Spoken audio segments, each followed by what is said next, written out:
Hello my lovely students, welcome back to my channel learn with Priyanka. मैं प्रियंका आज की इस वीडियो में आपके लिए लेके आई हूँ class 10th maths chapter 4 quadratic equations exercise 4.3 का फर्स्ट क्वेश्चन। मतलब फर्स्ट तो क्या, हम इसमें सारे के सारे क्वेश्चंस इस वीडियो में सॉल्व करने वाले हैं।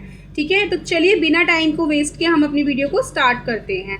तो फर्स्ट क्वेश्चन इसका क्या है, find the nature of the roots of the following quadratic equations, if the real root exist find them. ठीक है, तो हमें बोला गया है क्वेश्चन में find the nature of the roots of the, हमें नीचे कुछ क्वाड्रेटिक इक्वेशंस गिवन है, हमें उसमें रूट्स का नेचर फाइंड आउट करना है कि किस तरीके का उसका नेचर निकलेगा। ठीक है, अगर उसमें हमारा रियल रूट एग्जिस्ट होते हैं तो हमें उसको फाइंड करना है, एक्स की वैल्यू हमें फाइंड आउट करनी है, अदरवाइज हमें नहीं करनी फाइंड आउट।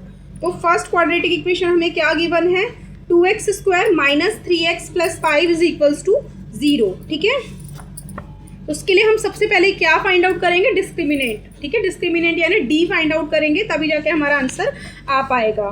ठीक है, तो a की वैल्यू क्या है 2, ठीक है, b की वैल्यू है -3, ठीक है, x² का जो कोफिशिएंट होता है उसको हम a बोलते हैं, x का जो कोफिशिएंट होता है उसको हम b बोलते हैं, और ये होती है हमारी कांस्टेंट टर्म। ठीक है, तो c हमारा कितना है 5।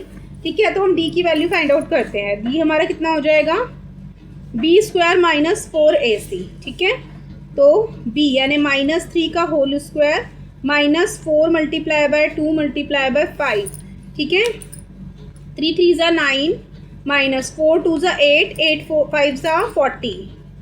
ठीक है, तो ये कितना आ गया मेरा माइनस का 31। तो d मेरा माइनस का 31 आ गया, तो यानी कि 0 से छोटा है।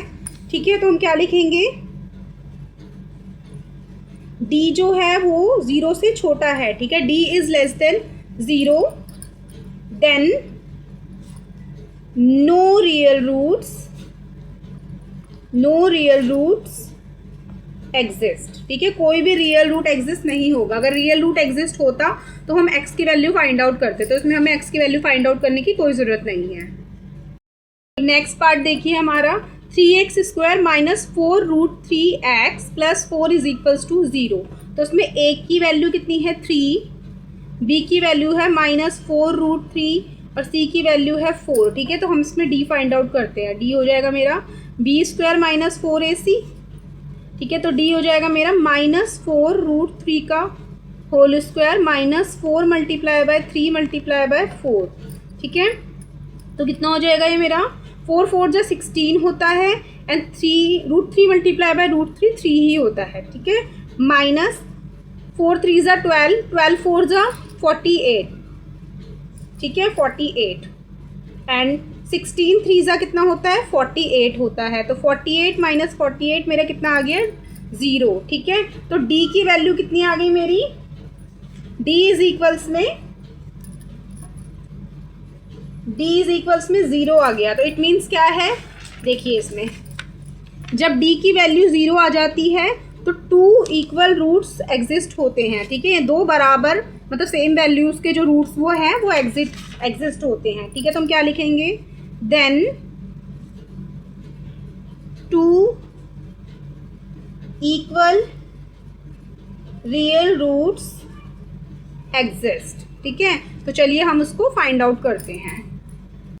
x को हम कैसे फाइंड करते हैं, x is equals to -b plus minus √b upon में 2a। ठीक है, यानी कि माइनस b की वैल्यू मेरी कितनी है -4√3 प्लस माइनस d की वैल्यू 0 आई है √0 अपॉन में 2 मल्टीप्लाई बाय 3। ठीक है, तो ये हो जाएगा 4√3 प्लस माइनस 0 अपॉन में 6। ठीक है, तो देखिए इसको सॉल्व करते हैं हम।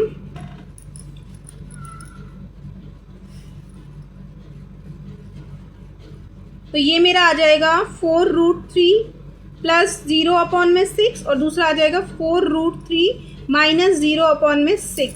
ठीक है, तो ये कितना हो जाएगा 4√3 अपॉन में 6 एंड 4√3 अपॉन में 6। ठीक है, तो 2 2 ज़ा 4 एंड 2 3 ज़ा 6, 2 2 ज़ा 4 एंड 2 3 ज़ा 6। ठीक है, तो कितना आ गया है 2√3 अपॉन 3 एंड 2√3 अपॉन 3। तो ठीक है, इसको हम थोड़ा सा और सिंप्लीफाई कर लेते हैं। देखिए किस तरीके से, 2√3 को हम √3 मल्टीप्लाई बाय √3 लिख सकते हैं। 2√3, 3 को हम √3 मल्टीप्लाई बाय √3 लिख सकते हैं। √3 से √3 कट गया, √3 से √3 कट गया, तो ये कितना हो गया 2/√3 एंड 2/√3। ठीक है, तो ये मेरा क्या आ गया आंसर। तो इसी का ही नेक्स्ट पार्ट देखिए, 2x² - 6x + 3 = 0।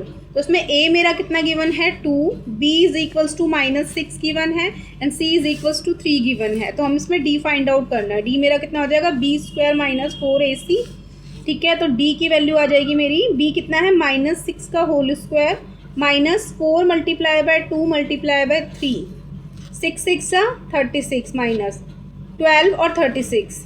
ठीक है, 4 2 8, 8 3 24, 8 3 24, 36 में से 24 जाएगा, बचेगा 12। ठीक है, तो d की वैल्यू कितनी आई है हमारी, d जो है वो ग्रेटर देन 0 है। ठीक है, तो देन 2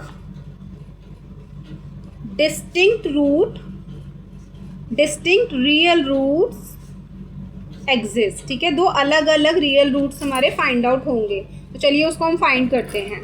तो x = -b ± √d में 2a होता है। ठीक है, तो b की वैल्यू है मेरी -6, तो -6 प्लस माइनस √12 में 2 मल्टीप्लाई बाय 2। ठीक है, ये हो जाएगा 6 प्लस माइनस √12 में 4। ठीक है, तो अब देखिए इसको आप, ये हो जाएगा 6 प्लस √12 में 4 एंड 6 माइनस √12 में 4। ठीक है, तो चलिए इसको हम थोड़ा सा और सिंप्लीफाई कर लेते हैं।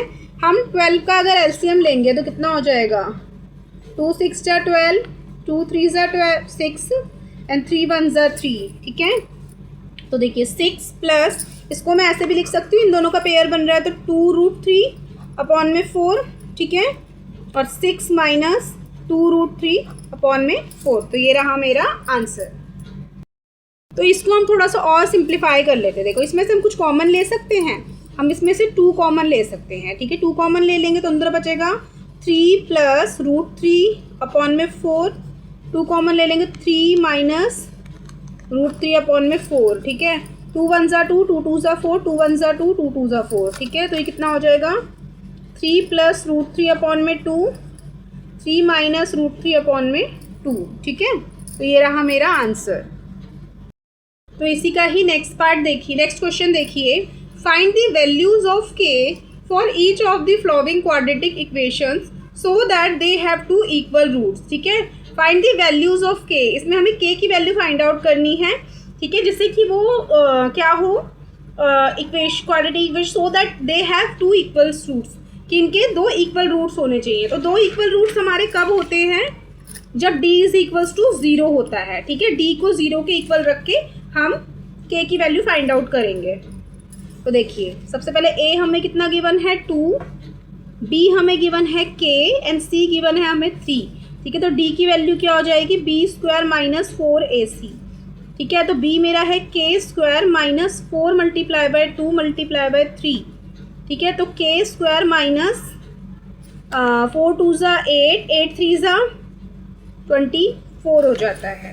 ठीक है, तो अब देखिए मैंने क्या बताया था आपको कि अगर d की वैल्यू 0 होती है, ठीक है, if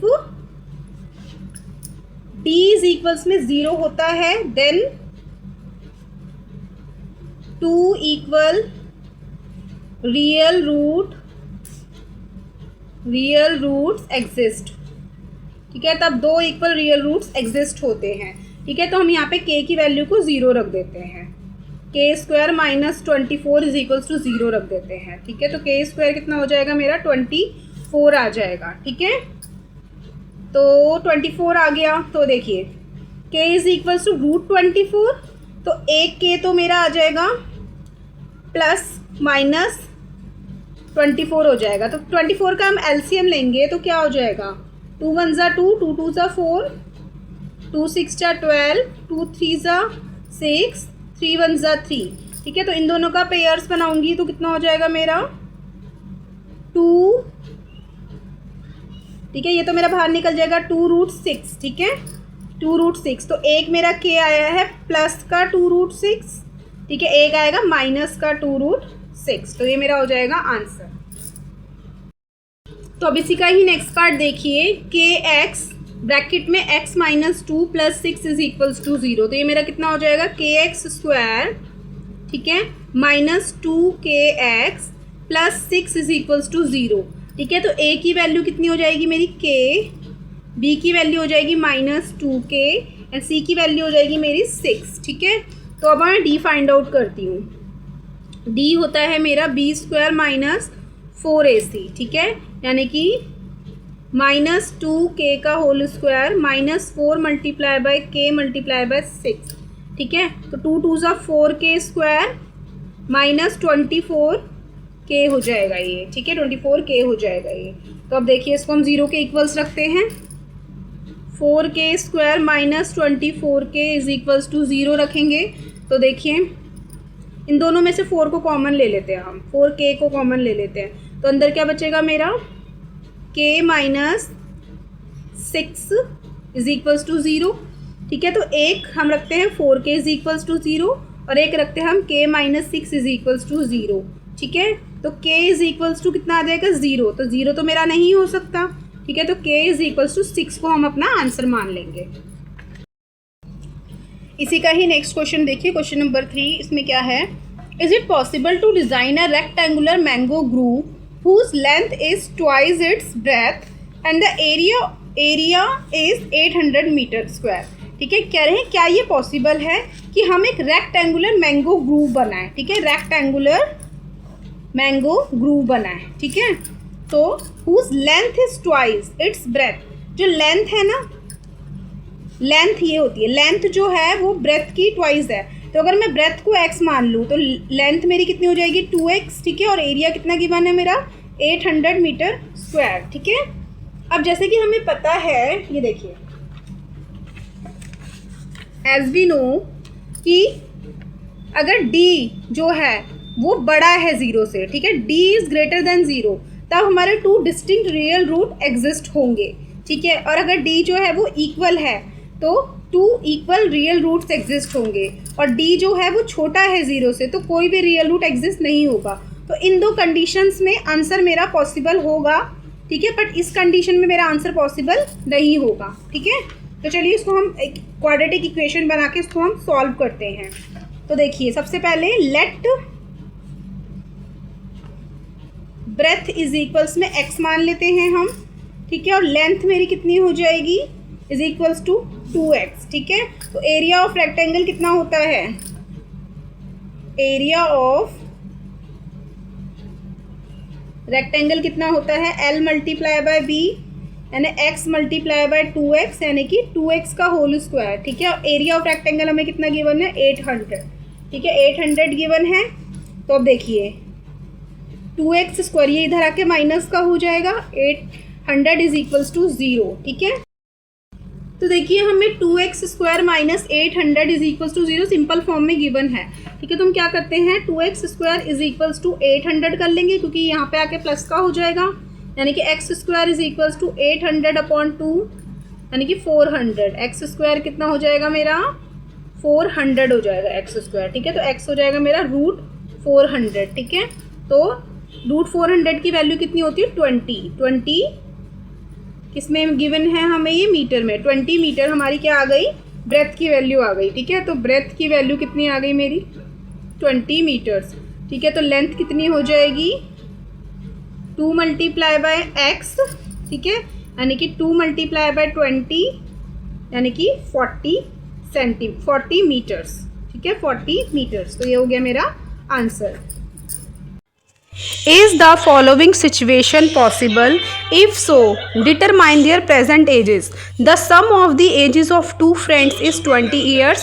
4 years ago, the product of their ages in years was 48. तो ये इस एक्सरसाइज का 4th क्वेश्चन है। तो चलिए इसको समझते हैं कि क्या ये सिचुएशन पॉसिबल है इनकी प्रेजेंट एज को डिटरमाइन करना, अगर इनकी जो एजेस है उसका जो सम है, ठीक है, 2 फ्रेंड्स हैं उनकी जो एजेस का सम है वो 20 ईयर्स है, है और 4 साल पहले इनकी एजेस का जो प्रोडक्ट था वो 48 था।